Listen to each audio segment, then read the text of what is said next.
Thank you for watching the Housing Oregon YouTube channel. Be sure to join our network and get involved in the work that we are doing. If you can, please like and subscribe. It helps us build this channel, which serves as a platform to communicate with our members. This video is part of our 2025 annual conference. We're looking for folks to be on the conference planning committee. Please email info@housingoregon.org.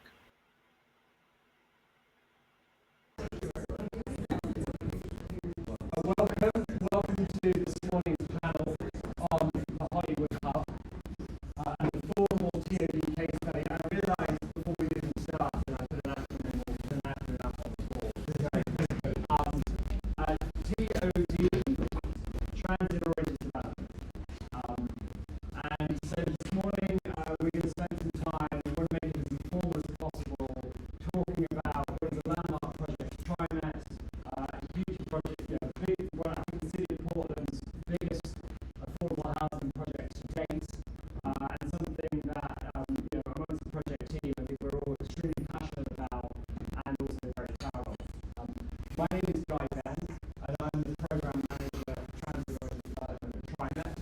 I've been with TriMet since 2020.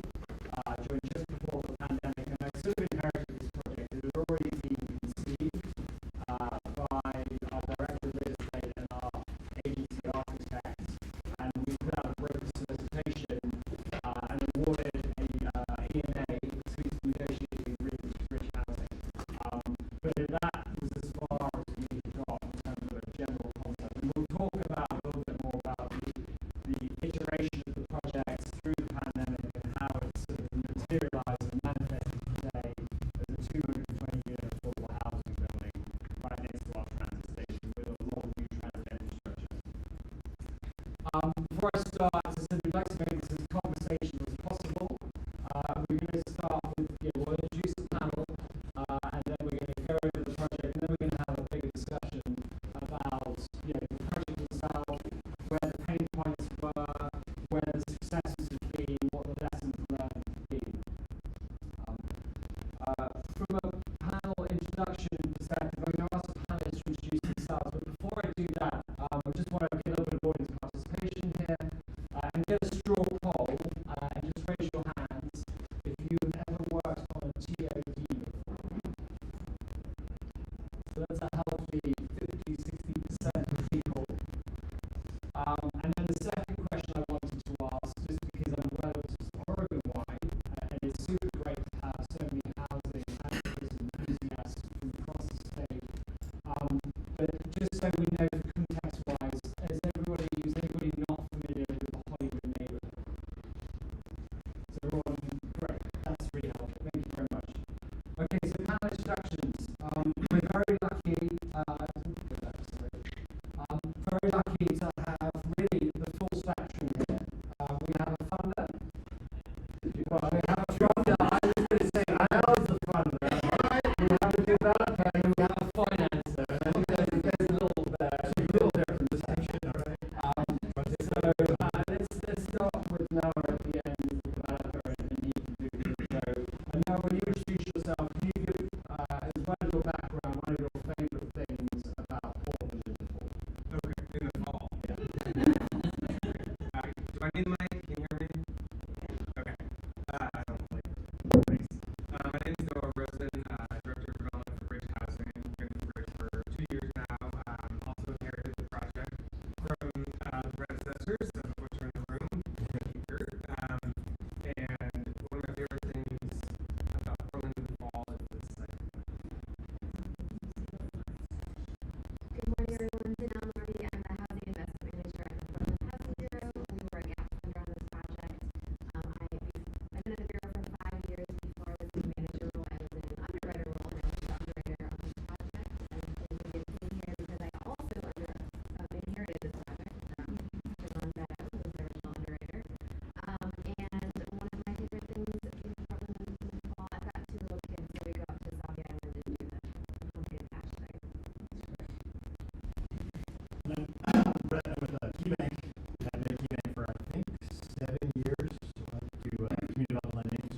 first moved to Portland years ago. It was in the fall, and it was later in the fall, and it was raining.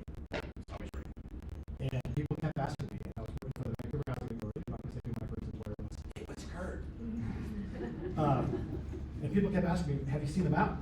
Have you seen the mountain? And I'm like, what mountain?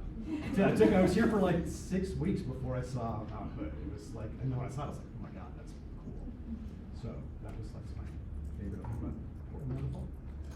I really just combine anyhow because fall is always like back to school. My kids play soccer, and I just love that, getting the families together and the soccer, and just generally watching general chaos for an hour and a plus on a Saturday.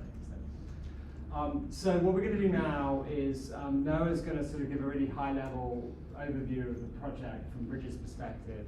As we said, we'd like to keep this as interactive and informal as possible, and I also want to point out we have additional experts in the room from the construction side, and I'm going to put you guys on the spot. We've got Brian Ames from Walsh over here. Kurt was one originally leading the project when it went a bridge. And also my colleague Fiona Lyon, who's been very much instrumental on the TriMet design side for some of the TriMet infrastructure.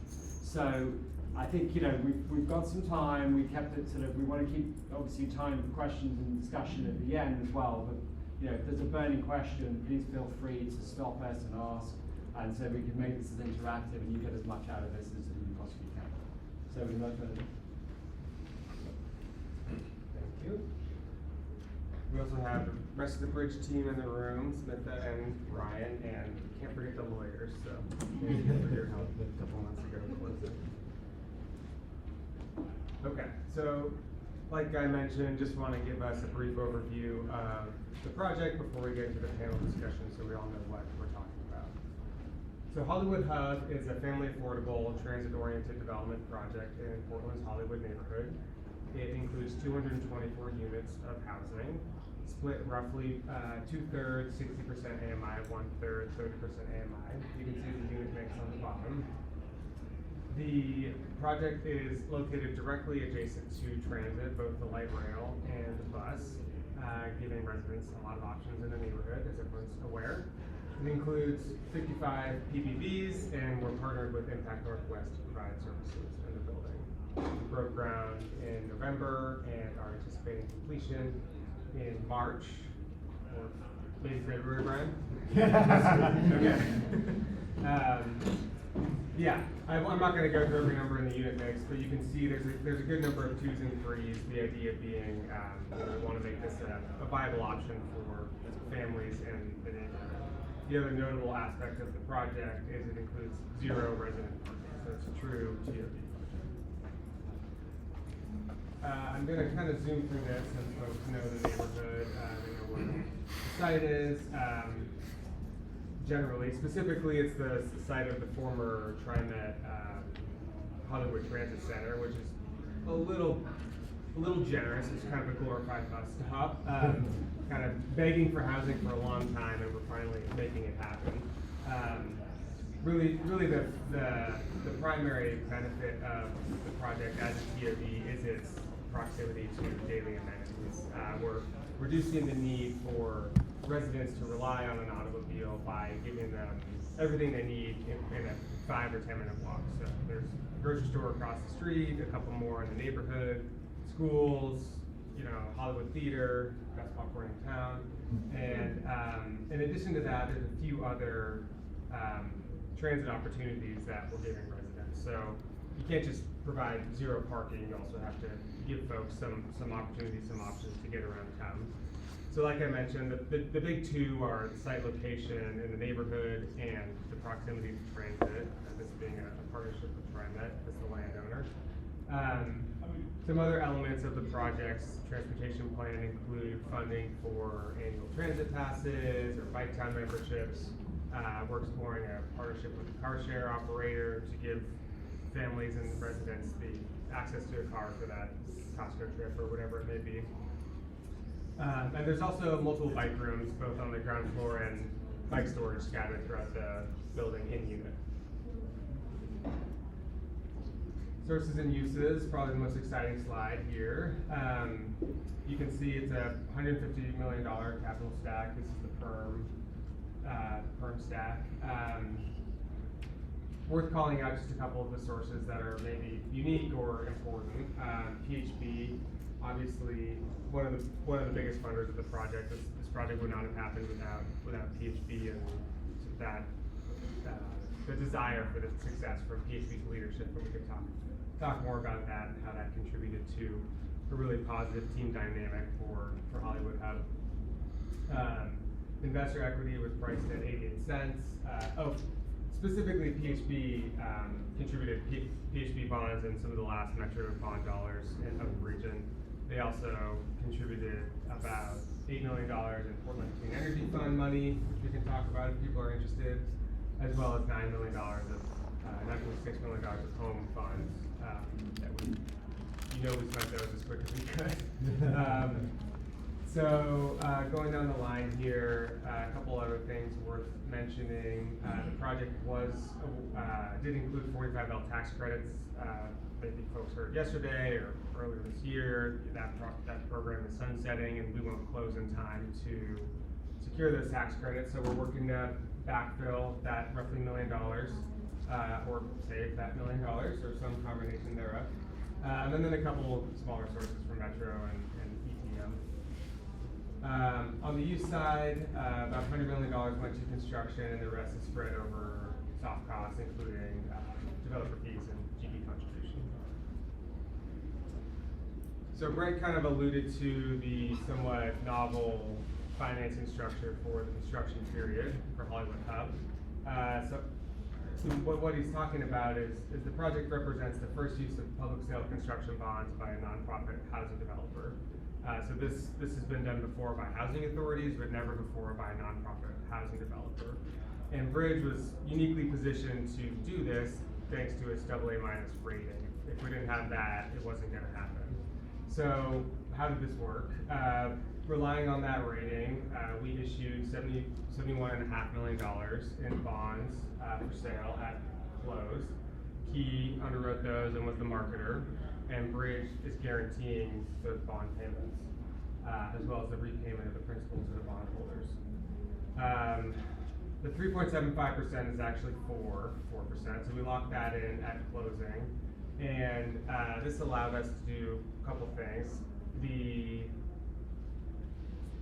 bonds, when they were issued, were immediately invested in guaranteed investment contracts, which generated interest earnings for the project. So that effectively bought down our cost of capital and saved us a ton of money, which was necessary because we were hoping to get 91, 92 cents for the tax credits. We got 88, so there was a little bit of a gap when we were going through the RFP with the financiers. And so Key worked with us and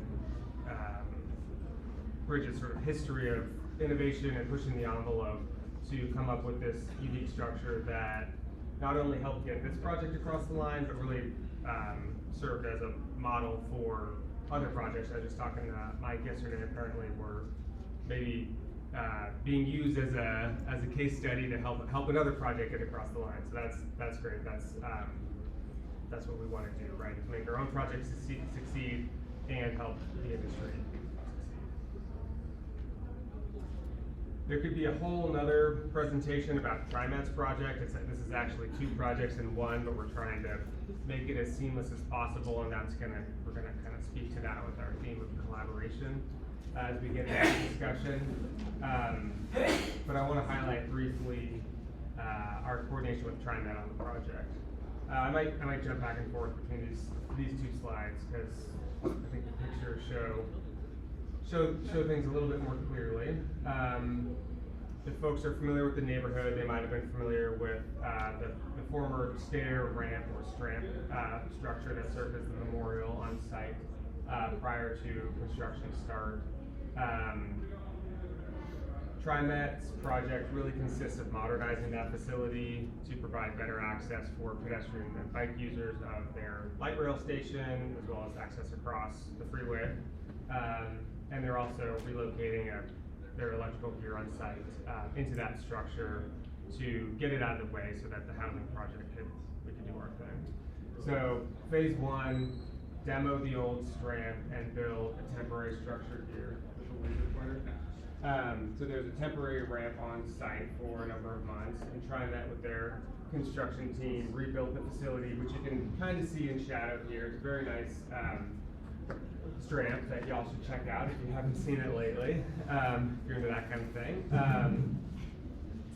And so when that facility opened to the public in November, the site opened up to us, and we were able to close and start construction on the project. You can see this image here on the right was taken by Walsh and their construction team mid last month, pouring the second deck there. And then when we're done with the housing project, TriMet's going to come back in and pretty it up. They'll do all the final landscaping improvements on the Paseo. And so the goal is, your everyday user won't be able to tell that this is really two projects, two sets of money funding each one, two project teams. So a ton of coordination, as you can imagine, with the various site handovers from TriMet to Bridge and Bridge back to TriMet.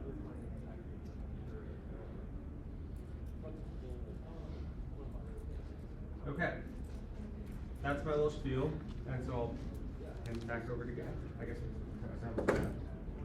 Thank you, Noah. And I'm glad he did that last piece about the coordination, because it truly has been a real team effort to feather these two projects together. And there's been a huge number of moving parts, starting from the very start, when we're working with Kurt and the rest of the team at Bridge, but we were like, where do you put the substation on this site? And we were like, do you put it below grade? Do you build around it? Do you put it under the ramp? Lots and lots of different permutations. So as we sort of break into the panel discussion now, I wanted to just check the room and see whether anybody had any burning questions based on what they've just seen, or have a good concept of the project as a whole. Yes. Did you just go to where did the bond tax exemption come from? Where did the Facilities Authority, what was the process to get that granted? to get the tax exempt bonds? Yeah. Through the state. Just through the state issued the same as with the tax credit. Yeah, correct. Okay, so for sort of our discussion, there are really three key themes that we've identified that have been consistent throughout the projects. One of which we've just talked about, which is, and we'll go into more detail, is the coordination element. The next sort of theme, which is linked to it in many ways, is the adaptability. With this project, the site has actually been identified by the City of Portland since 2000 as appropriate and suitable for high-density residential development. But it was operating as a bus layover space. There was existing electrical infrastructure on the site, and so it took multiple steps. And also really a hard deadline with basically a piece of a 34-year-old substation that was effectively obsolete, that we had to do something, and that was perhaps the catalyst that really moved the ball. But the adaptability, it started pre-pandemic in a very different real estate market, and then we moved forward. We had a broker solicitation to find partners, and then ultimately. Bridge, along with a market-based developer, won that solicitation, and then all of a sudden it was March of 2020, and we're in a lockdown pandemic. The market changes dramatically, and the project evolved, and ultimately evolved from the mixed income, residential project, probably 2 buildings, into a more really community-focused, affordable housing development. So the adaptability is theme number 2. And then the third theme is actually the innovation element. What has this project done that's new, that's broken new ground? And that's both on the sort of design side, and how we have 2 projects working next door to each other. We did some really smart stuff with the City of Portland and PHP in terms of coordination from a permitting perspective. And then we also did quite a lot of work, Brett and his team on the financing side, did a new thing with bond issuance. So I'm going to start off, with probably with Noah again, but I'm going to ask really, how did your organisation, how did Bridge remain committed to this project over the 5 years of pre-development? Yeah, so I think it sort of starts with, folks may be familiar with Don Turner, the founder of Bridge, was known for his motto, whatever it takes, and that has really permeated through the Bridge culture over the last 40 years. And so there was, I think, the combination of, buy-in from the top, as well as this sort of whatever it takes mindset from, the staff and executive level to really make this project a reality. And I think that's one of the reasons, one of the biggest reasons for success for this project is all of the major players had that same mindset. Everybody really wanted it to happen, and it sounds kind of basic, but if you have your legs of the stool, right? Your developer, your city, your funders, and one of them doesn't want it to happen, then the stool's going to fall over and it's not going to get there. So I was really struck by when I walked into this project 2 years ago, just the good vibe of the team. Everybody was really rowing in the same direction. There was sort of this culture of problem solving that had grown up around the project. And so it was that sort of commitment that I think Bridge and the other organizations shared that allowed us to keep attacking it from different angles to try and find a way through. And maybe I probably should have started with Danelle, because candidly, Danelle and PHP as a whole have been there since the start. And as the project has evolved, it's got bigger. It has, And yeah. I'd love to hear from Danelle, the PHP perspective. I was joking with Noah that our main innovation in this project was that we just kept bringing more and more gap funding as the project evolved, but I'll get to that. So from PHP's side, this project came to us in 2021 through our Metro Bond NOFA, and it was originally proposed as a 201, I think, unit project. We came in with an award of 29 million and 29 project-based vouchers.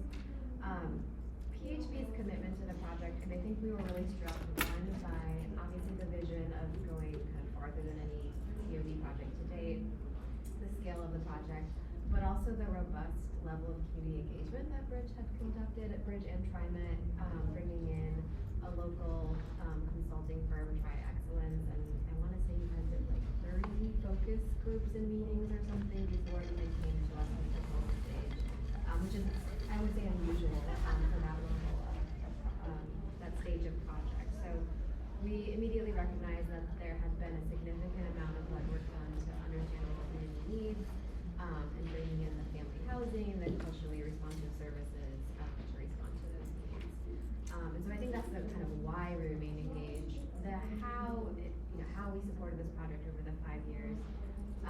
We were able to issue a $1 million pre-development loan from some flexible local funds, and those were used for design and feasibility costs.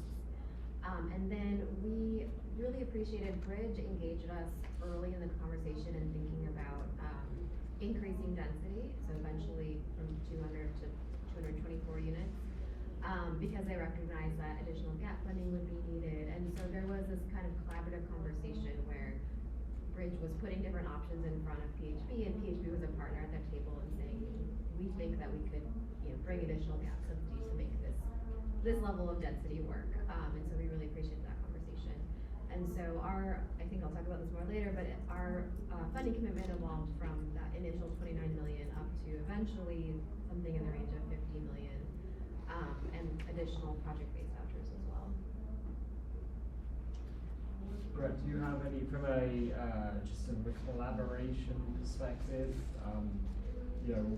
when and how did KeyBank, you said you've been tracking this project since, probably 2018, Yeah. 2019? For sure, at least. So, and I think it's interesting because we technically didn't get involved till closer to the end when Bridge put out their request for proposal for financing, which is typically done right kind of towards the end of the project.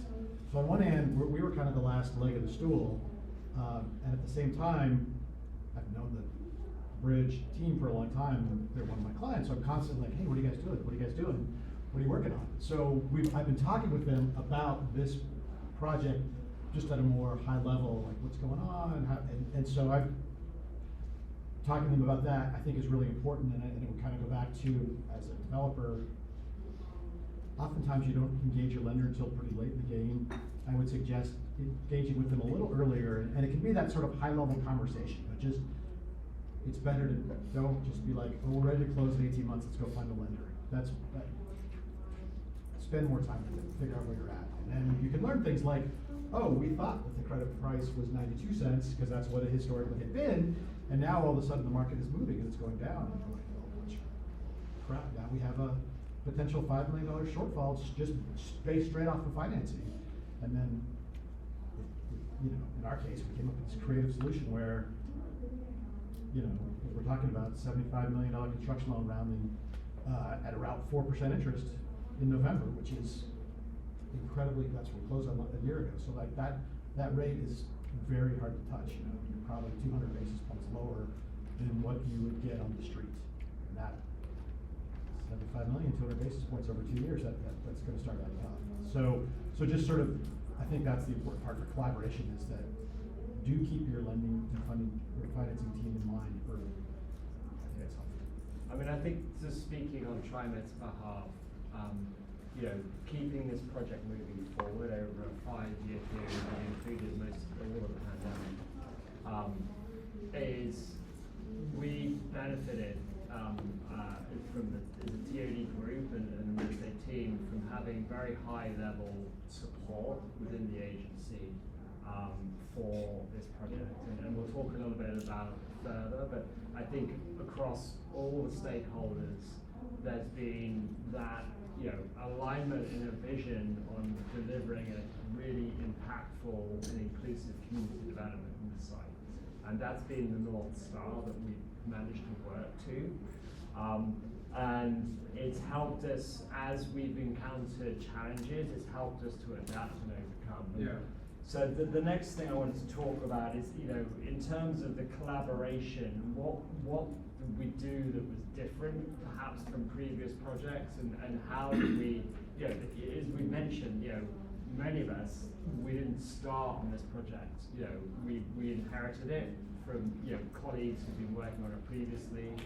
So how did that collaboration manifest? What tools have you used to make it, you know, to make the project work and to get to where we are today?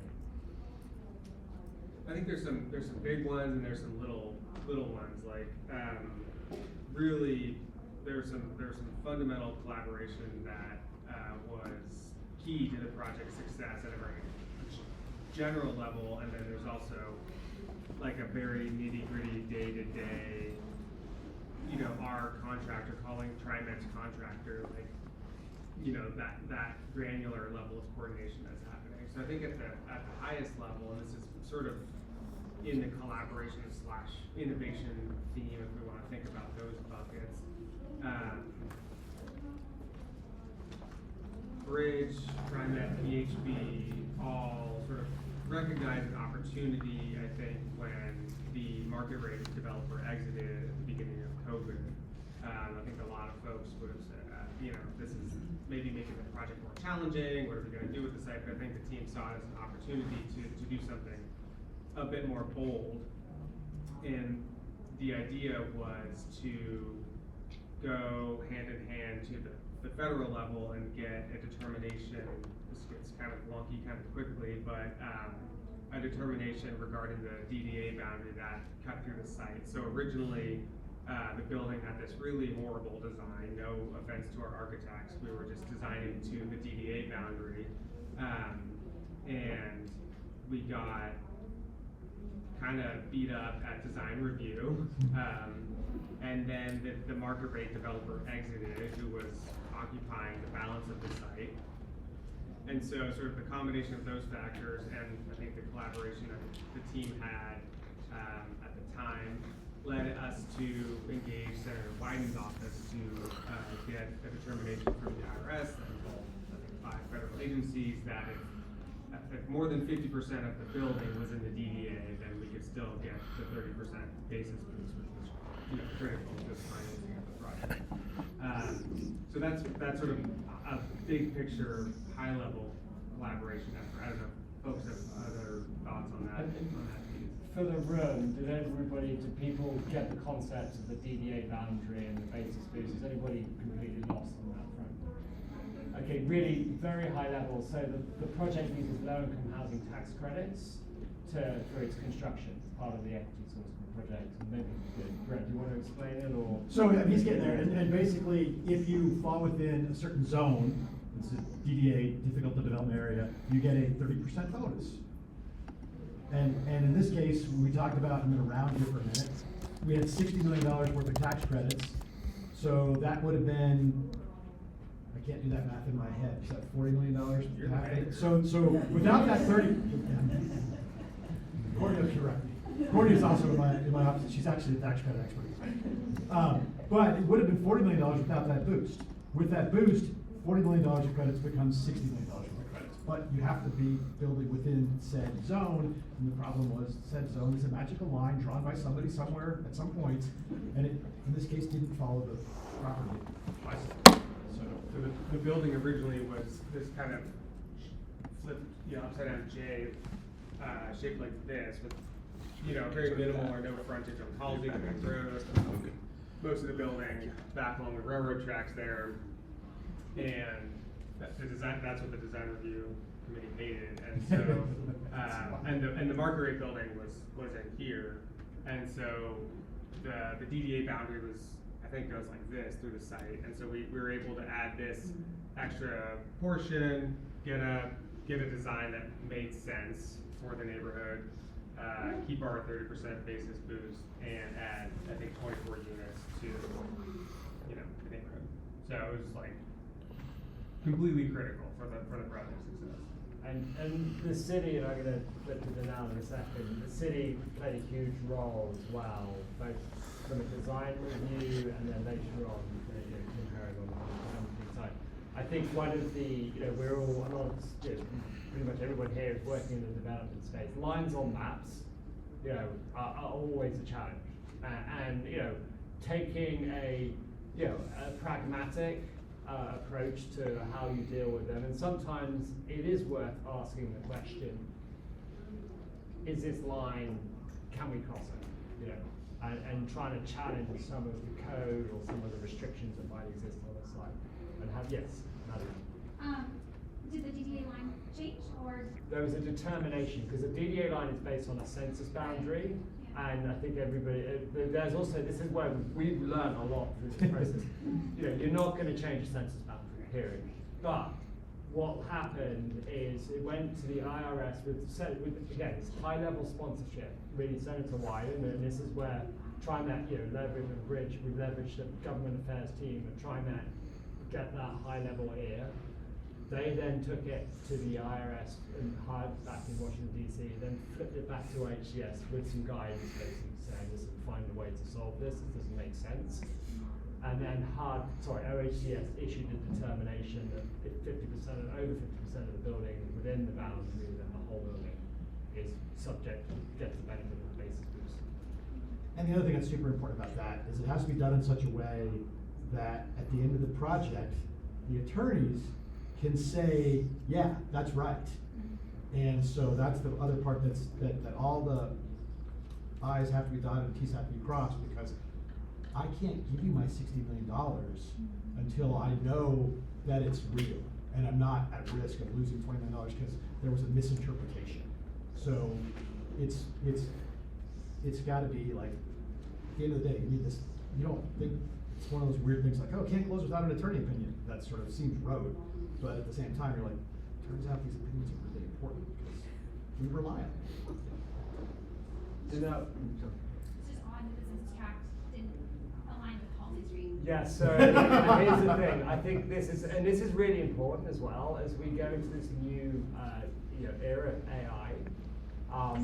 The census tracts, I think, were produced using some form of street recognition software, Google, and so they saw buses circulating through the transit center, so they figured that's a right of way. And so that's where the boundaries are. And we've seen it on other TriMet parcels. So, yeah, so not all technology, doesn't always produce the right answer, is the answer. We're going to pivot a little bit. Danelle, can you talk a little bit more about how the city and BDS and PHB and the other agencies, the other ways that what was done here was built of collaboration? Yeah, absolutely. Well, as Noah mentioned, this project was very difficult from a sequencing, a design and permitting standpoint with the TriMet station improvements, the affordable development, and then the associated right-of-way improvements. And so I think the innovation that the city really led here, and I have to give credit to the Bureau of Development Services who really led this. They're now called Portland Permitting and Development, but when this project started, they were still BDS, I think. They pulled together kind of a task force from various city bureaus, so water, transportation, planning, permitting and development, PHB's construction services team, along with Bridge, Walsh, Holst, I think bringing in additional partners like the utility company sometimes if needed. And these were standing bi-weekly meetings that were, this group was able to just kind of run through any issues that were arising. And I think, as far as I know, we've never seen this on any of our other affordable projects, so it was really unique. And the feedback that I've heard was that it had huge benefits to the project during this phase. It kept everyone focused.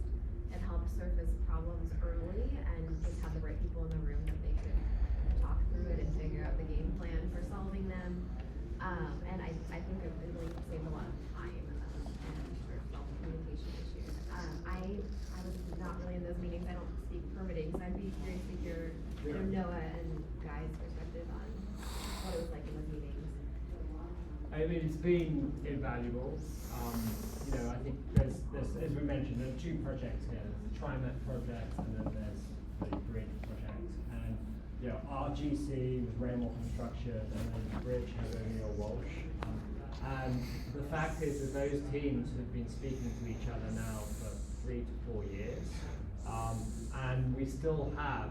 I think we've reduced the cadence. It's now a monthly meeting, but with the permitting team at the City of Portland, so that we can make sure, and Brian's here, that the inspections, if there are any issues that are flagged, that they can be addressed quickly, because we're on a really tight timetable. We're on a really tight timetable to deliver the ramp, because if we hadn't got that open in time, then the low-income housing tax credit allowance would have been, there's a deadline, they have to be employed by, I think, December 17th, it's burned in my brain. So we had to deliver the TriMet ramp so that the Wolf team can get on and basically close on the project and start construction.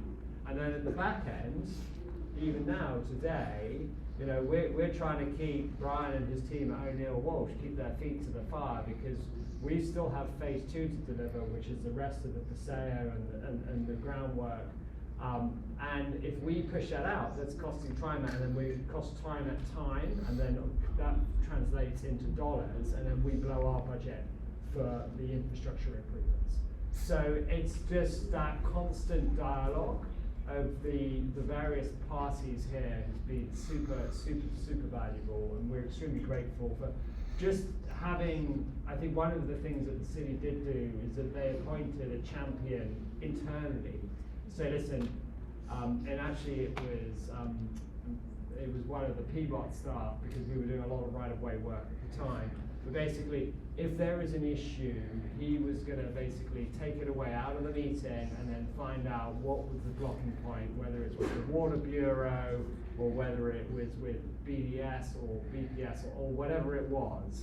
He was going to sort of push it and address it, because had identified this as one of the city's higher priority projects. Yeah, I think that it was really great that the city set up this sort of special process for the project. I think they did that because it is a higher profile project. It's a lot of units and a lot of dollars. But I don't think that type of city process has to just be reserved for these large, high-rise projects. Like, I think there's an opportunity there for the city to think about, and this is easy for me to say, redoing everything, applying that cost process to, smaller projects, just to help kind of like retrain us all about how we think about working together as a team rather than these like silos at the city where, your piece of paper gets lost and who knows, what the delay is. So, I don't know if there's any permitting folks in the room, just a plug for that. Like this process doesn't have to be reserved for these big projects. I think help with medium and small projects too. We're going to pivot a little bit, talk a little bit about sort of adaptability, and I think it's almost like culture as well, culture within the project teams. And we've already talked about how this project sort of came into its conception was pre-pandemic, and then it sort of adjusted and adapted to the pandemic. But even today, Noah mentioned the 45-hour tax credits. There's this adaptability that the project's working through, and how do you, what tools or what do we do to basically sort of make it, to keep things on track, basically. So Noah, do you want to sort of start off in terms of like some of the design changes? There was the power lines and all sorts of different things that. The power. There's sort of a good example of adaptability on the project. Sort of late in the game. This was, I think, like 6 months before closing, so getting kind of down to the wire to be futzing with things. Maybe 9 months. I don't know if anyone's engaged with utility companies, but they're not the best. It's difficult sometimes to get the attention. But PPL actually ended up being a really, really good partner on this project for us in a couple ways, like dedicating staff time every week to meet with us and figure things out. And kind of through that coordination, we learned we were getting too close to the power lines. Just the building originally had, can't really see it in the screen here, but originally had sort of this corner that was this nice architectural idea jutting out towards Halsey. But when you kind of put the scaffolding on and the weather protection, you're touching the high voltage lines, and that's not a good situation. So we pulled that corner back. We just kind of lopped it off and relied on the city's recent passage of a code change that allowed affordable projects some flexibility in the code, because they're affordable. So one lever we had was how much bike parking over the project. So we had, in addition to a big bike room on the ground floor, and bike racks in units, we had a big bike room on every floor. Like I said earlier, I'm a cyclist. I love biking, but it was a lot of bike parking. And so what we were able to do is to keep the unit mix the same, we lopped off that corner. So the corner units were 3 beds and they all became 2 beds. But because our funding was set and we couldn't change our unit mix, we had to find another bedroom in the building. And so the bike room stack just became a 3rd bedroom that was luckily right next to the 2-bed unit. So we just added that one on, and nothing changed. So, and when we're out there on site today and looking at the power lines, it's like, I don't know how we were going to be any closer than we already are. So that was a good example of the design team, Holst, working with us, Walsh, who'd been on the project for years, priced the building 30 times or something crazy like that. 36? 26. He's an honest man. I like that. He's in charge of the payout, so I like that. 26 times. So yeah, everyone was sort of in a groove at that point and allowed us to kind of. Danelle, it sort of gets to the innovation piece as well. Can you talk a little bit about how PHB, when it was, I think it was originally City of Portland, affordable housing bonds, and then there was this sort of, you came to this mismatch, all of this sort of bringing together Metro and City bonds? Yeah, it was originally just a Metro bond award, and there was another project that had Portland bonds that was to be kind of the last Portland bond project out of the state, and there was a real desire, it's actually just kind of is how it happened, but there was a real desire to make sure that the last Portland bond project got started by a certain date, so that the city could hopefully go back out with another bond measure, which ended up not happening very well. No one wants additional taxes. So so that brought in, Portland, we ended up bringing in Portland bonds and Metro bonds to this project. But it actually grew from there. We recognized that there was a need for additional funding beyond what our two bond sources could support. So one of the kind of adaptations, I guess, was, talking to Bridge about whether the project could be lined up for a one-time allocation of home ARP funds, which was a special pot of home that came through the American Rescue Plan Act. And there were some strings attached to it in terms of the regulatory and compliance and population targets. So it was, I think we had to introduce a specific sort of set aside for some of the units to serve people who are at risk of homelessness or exiting homelessness, or veterans or people fleeing domestic violence, and we go to different categories. And so it's not a PSH project, so this was really an ask to introduce kind of a PSH-like element to the project, and we worked closely together to figure out how that would work, and so making sure that those units could be aligned with the units that were gonna have the project-based vouchers, understanding what the service support element was gonna be. And so that unlocked an additional, I think, $9 million for the project. We also were able to bring in Portland Clean Energy funds, somewhat later in the project. And I can't remember if it was for things that you already were designing for, or if you were Yeah, there's some fancy HVAC units. very fancy, ordered from Europe, right? Yeah. From Italy, yeah. From Italy. So just to kind of in recognition of the efficiency already kind of behind it, it sounds like. And then one other piece that I think was part of the adaptability is that PHB is in a unique position in that, you know, we underwrite and we are a regulator. We also kind of take the position of being a partner and an advocate. So we were, during that period of like 2022, 2023, when a lot of projects were experiencing gaps, we were able to be in dialogue with the state and with Metro around additional funding outside of our resources to fill gaps. So we were actually able to recommend to the state that Hollywood Hub receive some of their housing trust fund allocation, which brought in some additional funding and kind of filled the gap at a kind of critical inflection point for the project to be able to proceed and continue with a, at that time, full financing package.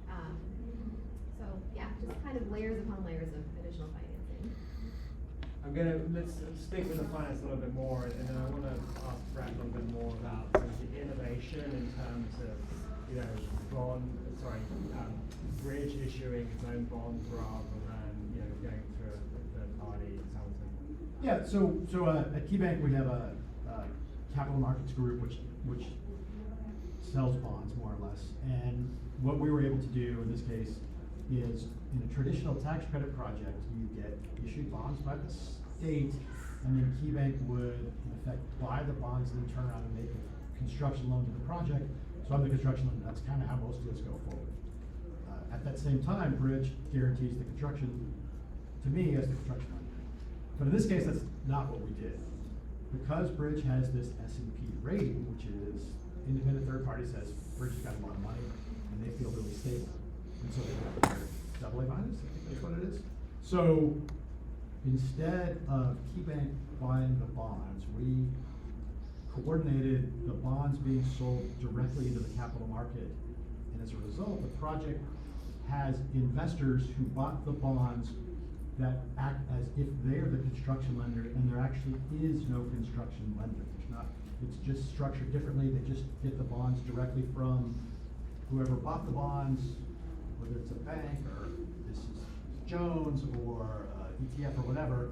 And so you sort of remove some of the layers of financing, and the folks who buy the bonds, they don't know about the Hollywood Hub project. They don't even know about Portland. All they're looking at is the fact that Bridge has this AA minus rating. And as a result, they're able to price it where the market thinks it should be, which was they were able to sell rough. And again, those bonds are guaranteed by Bridge, which I'm an attorney, so just go with me on this. Functionally, Bridge guaranteed a construction loan if it was a traditional project. Bridge guarantees the bonds. In either case, we're looking at Bridge to solve it. If there's a problem, there's probably some subtle differences that an attorney. That's generally how Bridge works. So it wasn't that big of a difference from a risk perspective, issuing the bonds versus doing a construction loan. But this is the part I don't understand. The market said, Bridge has a AA rating, we're gonna lend you money at roughly 4% interest, 3.75, 3.9, whatever the number was. At the same time, me as the bank looked at the exact same project, actually had more information, because I knew Bridge was AAA rated, or AA rated, A minus, and I knew all about this project. I would have probably structured that loan at like 6%, 5.75. So for whatever reason, this is just the way the market is structured, such that if you have a strong S&P rating, you can get what amounts to discount financing. So that's kind of the innovation we brought to it. And KeyBank has been doing this sort of financing with S&P rated entities for years, but it's always been through housing authorities. We've done it with numerous housing authorities all across the country. But this is the first time nationwide that a nonprofit that had an S&P rating issued these bonds direct. And sort of that's the innovation that we kind of brought to the table. It's a unique thing, and again, it just unlocked money that was basically about 200 basis points lower than what you could see in other lending techniques that would be used on these kinds of projects. Yeah. This sounds very similar to an M10. It's not.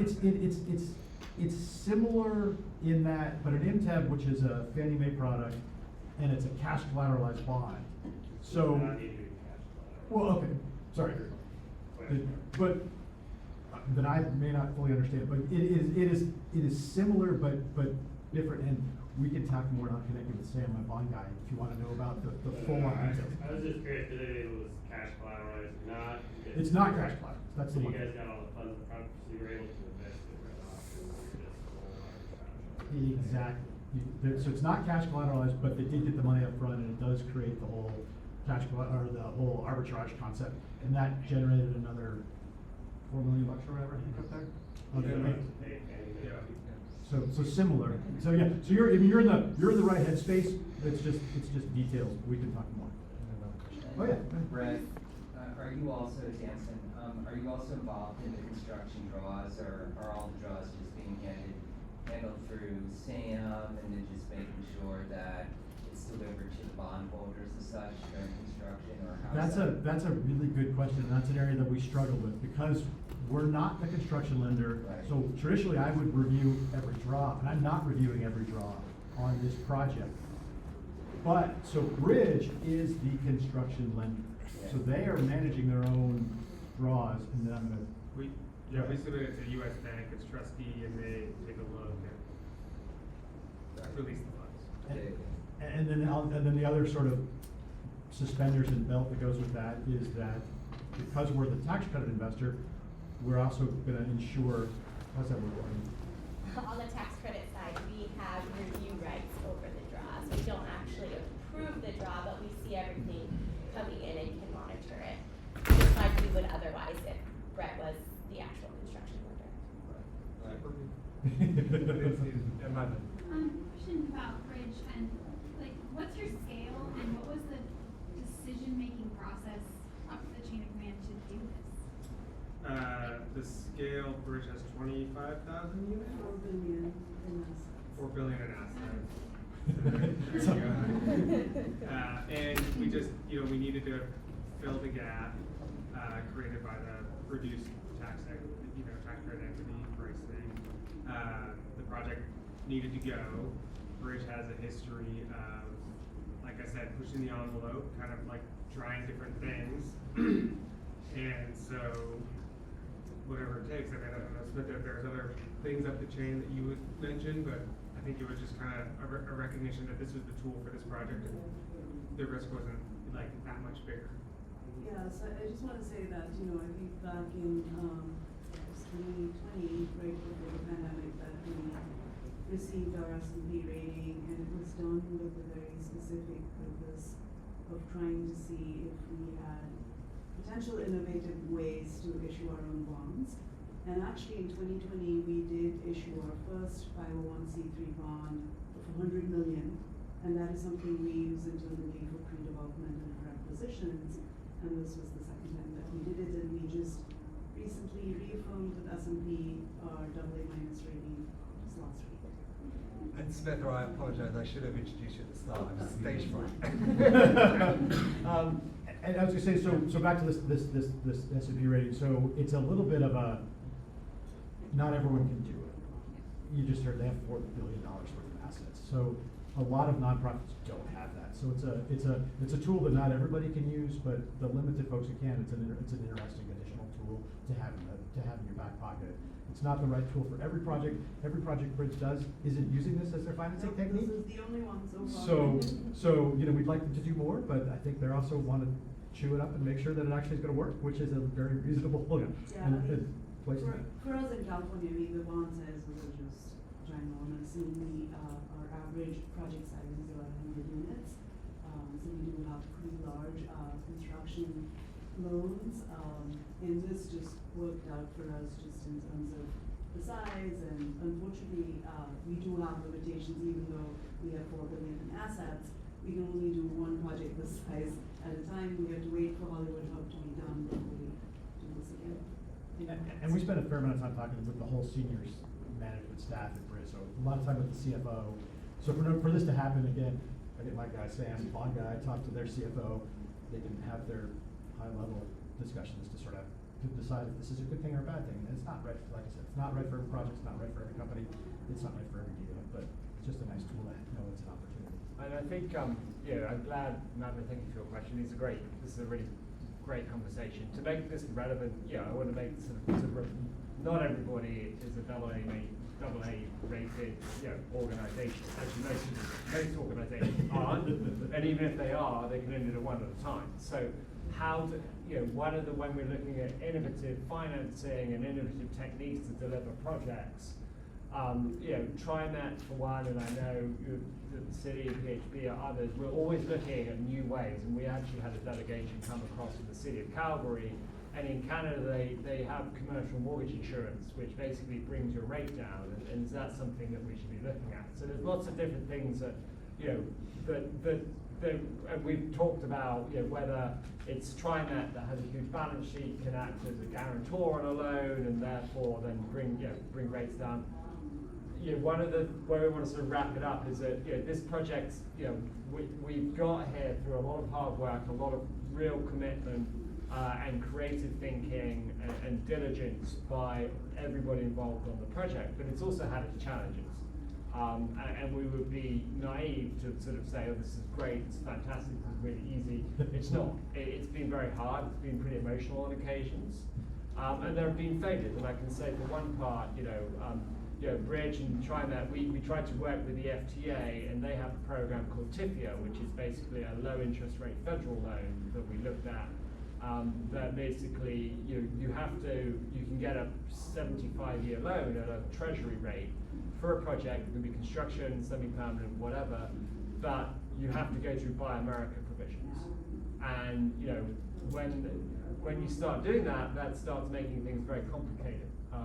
Because you've got to source all your materials, domestically, and certain things. In this instance, we've talked about these HVAC units for this project that have come from Italy. They've come from Italy because we're going after PSAP funding to make sure that the building meets certain environmental and energy requirements. These are the better units. Plus also because it's triple pane windows, because it's next door to our highway, and there isn't really an equivalent project on the domestic market. So you've got these constant, dynamics that you've got to work and push and pull. So just to wrap it up, in terms of challenges, across the board, what sort of have been the biggest challenges? Is there anything you would have done differently, or any lessons learned from the project? And I'll let there's a lot of talk about what the lease up is going to be like in the building because there is no parking. So we tried to mitigate that by building in a 10-month lease up period. So that, I mean, that may be the biggest challenge to come on the project, is especially for the, I think there's like 60% AMI studios. With no, you know, like, maybe if we were designing the building today, there would be 4 instead of 40, you know?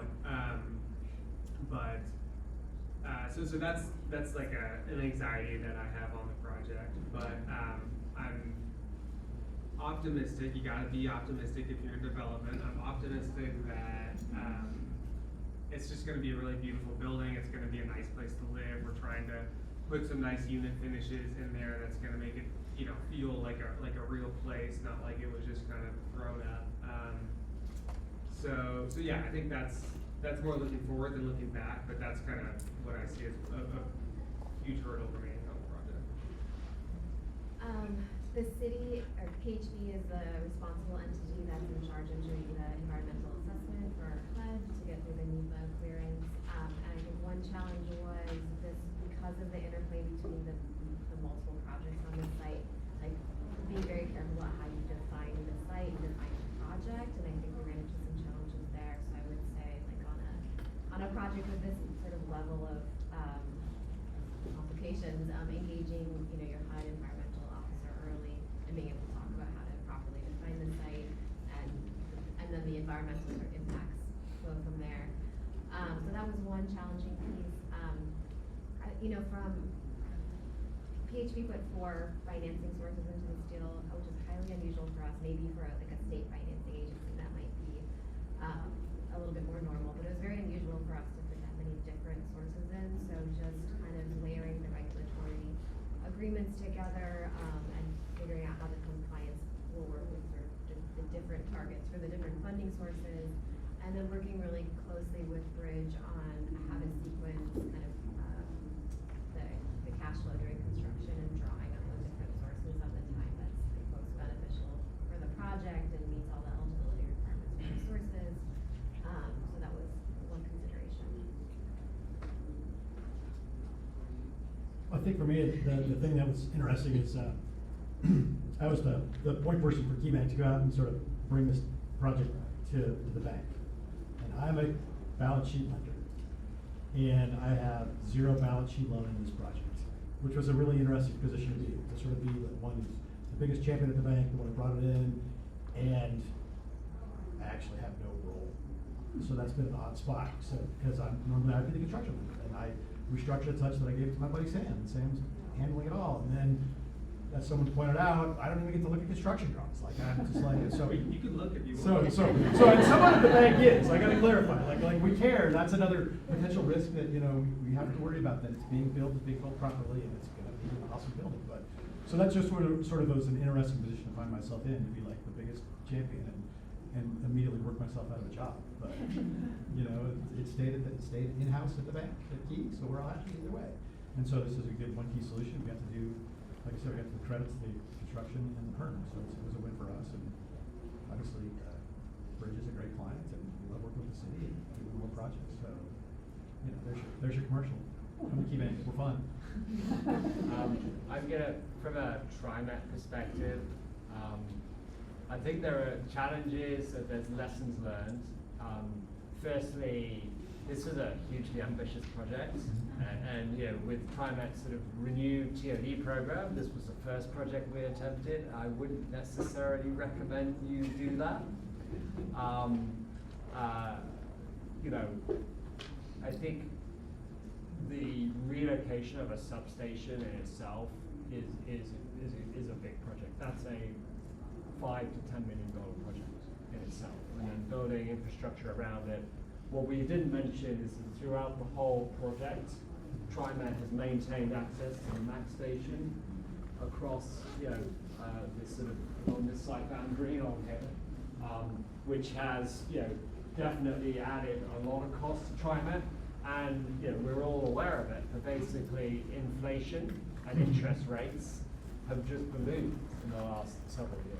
And that, you know, in terms of TriMet, our initial estimates on cost for the project has dramatically added cost, which goes back to what we said earlier about that high-level sponsorship and vision for the project. It's so important, and that those sponsors understand that development, it's not it's a dynamic environment and things change, and so costs can go up. But taking that long-term perspective, this is a 100-year plus project that will be here, and the intangible benefits that it's going to bring to the community for the next 100 years. You can't price that, really, candidly. And one of the things I think we're particularly proud of is that neither project has been dramatically value engineered so that it doesn't bring the impact that it needs to bring. So, we're very grateful to our leadership. I think, we will have our eyes perhaps more wide open the next time we try and do this. But that spirit of partnership and working together, and just that problem-solving attitude is what's driven this project so far. And I think with that's really the positive, and that's the one thing you walk out of the room today, is that when you're on a project, try and get everybody in the room as early as possible and go, right, what is our primary goal, and what are we going to keep as our North Star, so when things get tough, we can find a solution. So I'd like to leave some time for questions. There's lots of experts in the room, so please feel free to ask questions, and hopefully we can give you some answers. Okay. I'll keep it really light, but I'd like to recognize a couple of people that were pivotal. Every project has a moment of truth, and this one probably has 7 or 8 moments of truth. One moment of truth was Shannon Callahan, who at the time was director of PHP. We had a 7-story execution. I think it was 5/2, with a podium with both a market rate component, pre-pandemic, and an affordable component. And Shannon was very clear. It was a private meeting, but she said, what's the land use entitlement? It's 125 feet. And she said, bring back a high rise, because we were under building to the envelope. And that was, there was never a quid pro quo, will you fund it if I do? I didn't director, so I didn't go there. But the point was, that was a moment of truth that made it what it is today. Otherwise, it would have been another podium. Certainly, I'm sure it would have been well executed and certainly momentous, but that made it special. The other person that really needs to be called out, talked about the internal discussion. Bridges board is full of extremely bright people. Use the word however you like, masters of the universe. They're extremely accomplished in their own right to a person. And Ed McNamara was the portal. Ed chaired the project. Ed worked for City Hall, Charlie Hales.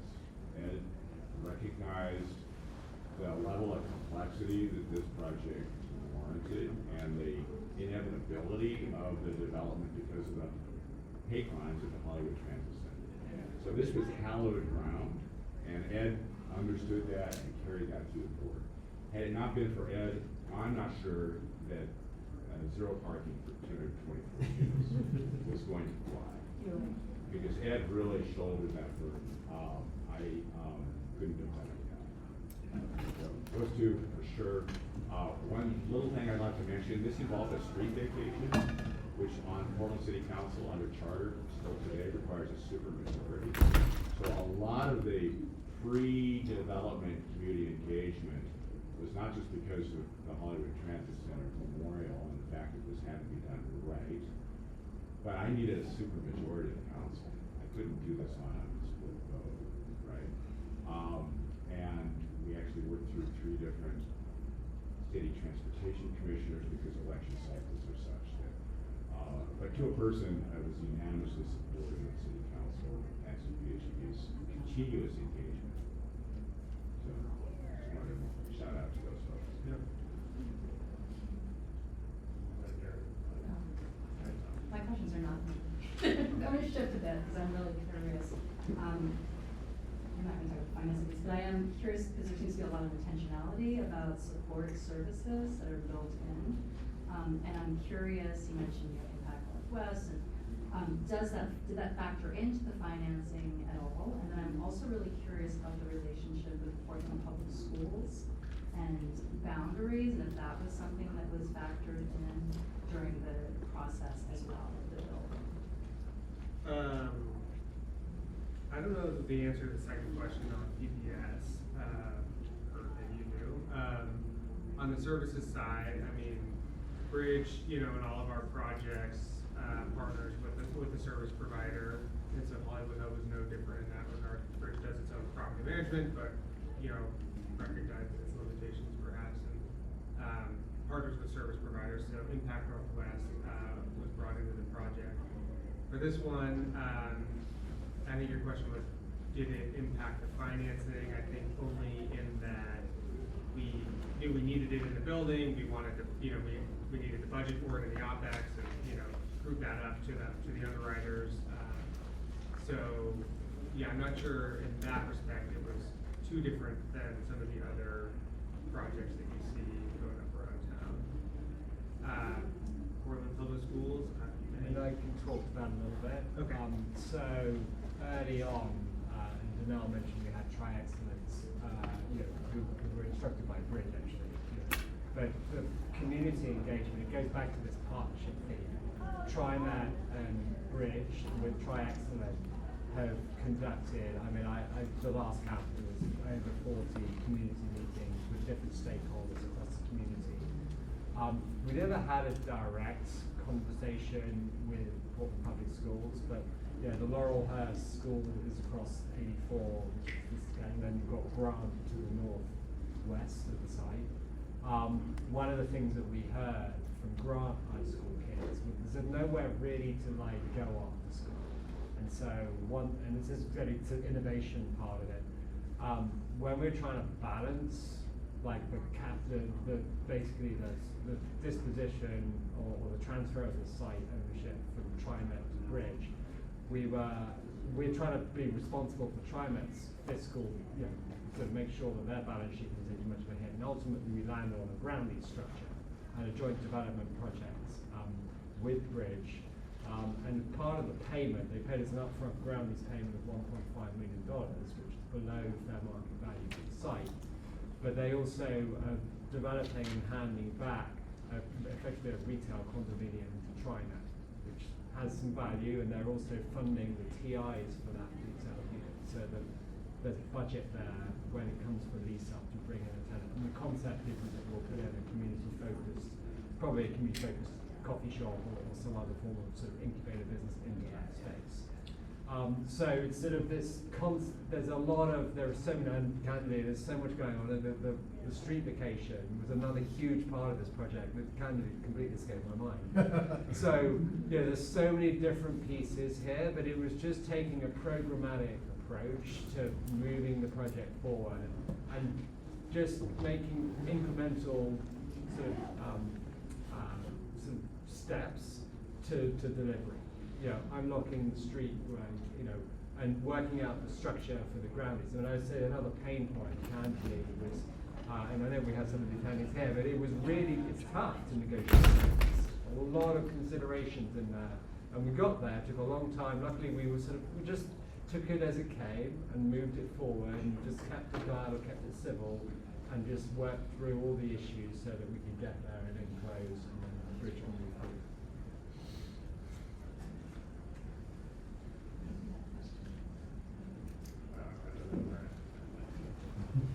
We are at time, so yeah, we're going to hang around. So yeah, I'm going to wrap it up so that people want to move on. But if you want to stay and ask some questions, please do. Thank you so much for coming this morning.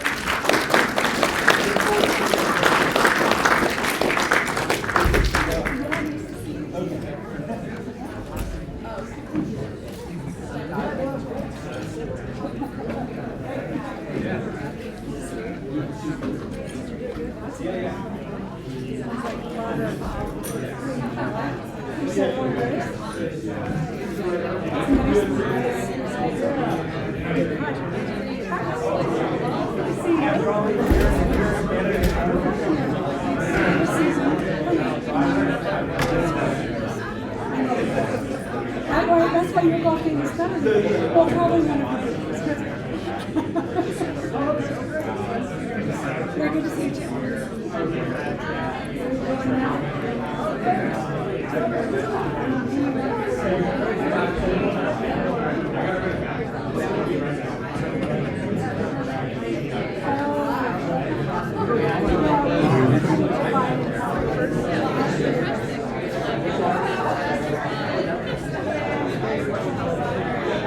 That's great. Well, I'm actually exactly like my